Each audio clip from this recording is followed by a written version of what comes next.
Welcome to another episode of Asia Unscripted. This is Saturday, February 4th, 2023. And we are here in IT Park. Another early morning stream for me. My sleep has been all off for the last couple of months. So, I go to sleep at a relatively normal time for a couple hours. But then I wake up and then I can't get back to sleep. So I figured this would be a good time to get an early breakfast and take another walk around. It is 5 a.m., so it is shift change time. So there is a shift change going on. What I wanted to talk about today is the notion that the Philippines is Asia-Lite. What do you mean Asia-Lite? I'll explain. A friend of mine told me that term years ago. He said, Philippines is Asia-Lite. I said, what do you mean? Well, English is an official language here. If you're in Manila, you can pretty much find any Western food outlet, everything from Olive Garden to Panda Express to Subway. Pretty much any franchise you can think of from the States, you can find them in Metro Manila. I mentioned Manila because, Cebu has some of that stuff, but not as much as Manila. If you go to a place like Cambodia, for example, they don't even have a McDonald's. It's one of the few countries in the world without one. When I first went to Cambodia in 2014, there were no modern malls, no Western style malls. So now Cambodia is starting to get a lot of that, but it's still nothing like the Philippines. The Philippines, official language is English. Most people speak English here. Not fluently, but they do speak English. A lot of Western stuff, even like regular Western stores, like True Value, for example, the hardware store.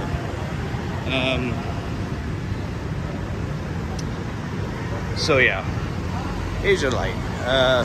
You're not going to find as many temples here. There's not as much to the culture as there are in other countries in the region. The food is really not that famous here. If you're in the U.S., you're going to find Chinese, Japanese, Thai, Vietnamese food easily. But for Filipino food, you gotta look a little bit harder in the States. Anyways, Asia-Lite. So, if you come into Asia for the first time, this is a great place to start off in.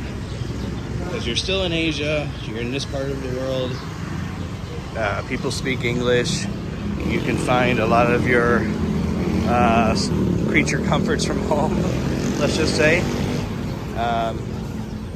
But then, some people, this is great, isn't it? Some people want the full Asian experience, and that's fine too. You can find that in Thailand, in Vietnam, in Cambodia, Laos, Malaysia, so on and so forth. English is not as widely spoken in most of those countries. But if you're willing to pick up the language, those countries will provide a better value for your money overall.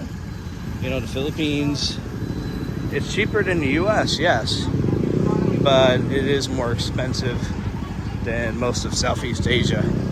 I think, from my experience, Singapore is probably the most expensive place. But if you go to Thailand, if you go to Vietnam, things are going to be cheaper. Housing is going to be cheaper. The food is going to be cheaper.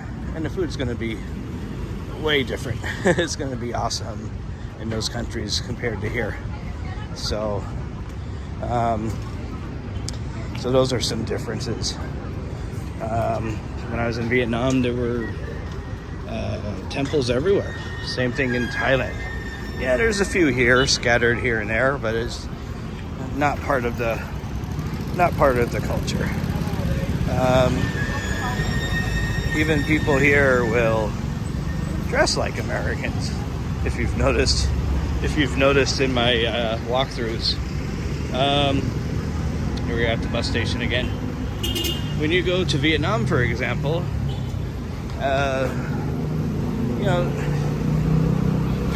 people in Vietnam earn similar salaries than Filipinos do. It's about the same.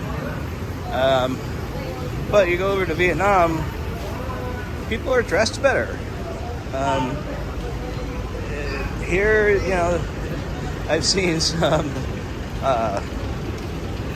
pretty slutty outfits that women wear. Where in Vietnam, it's usually a dress. People make up their hair and their makeup and all that stuff. Here, it's a little bit. Sometimes it feels like I'm in a Walmart again in the USA. But the women do look good here. But it's just a different culture over in Vietnam, for example. Even in Laos is probably, someone described Laos as the Philippines 30 years ago. I wasn't here 30 years ago. I've only been here on and off for 15 years. But, in the last 15 years, I've noted a lot of changes. So, and I will do another video on that, on the changes in the last 15 years. I mean, for example, most of IT Park wasn't even built yet in 2008. It was just getting started. In 2008, hardly anyone had smartphones, which I'm going to talk about that in my comparison video too. So things have changed. But yeah, if you're thinking about moving to Asia and you're not sure about, if you can handle the language, stuff like that, then come to the Philippines. Spend some time here. The Philippines has the best visa options out of everybody. And then when you're ready, head over to Thailand. Head over to Malaysia. Head over to Vietnam. But this is a good jumping off point. You're in this part of the world, you can get used to the weather. You can still communicate pretty easily. Once you get over to Vietnam, it's more difficult, especially if you're not in the city center. So I'll talk more about this in another video, but I just wanted to kind of give you the difference, tell you a little bit about the difference between the Philippines and the rest of Southeast Asia. So, from Asia-Lite, this is Jason with Asia Unscripted, and I'll talk to you guys next time.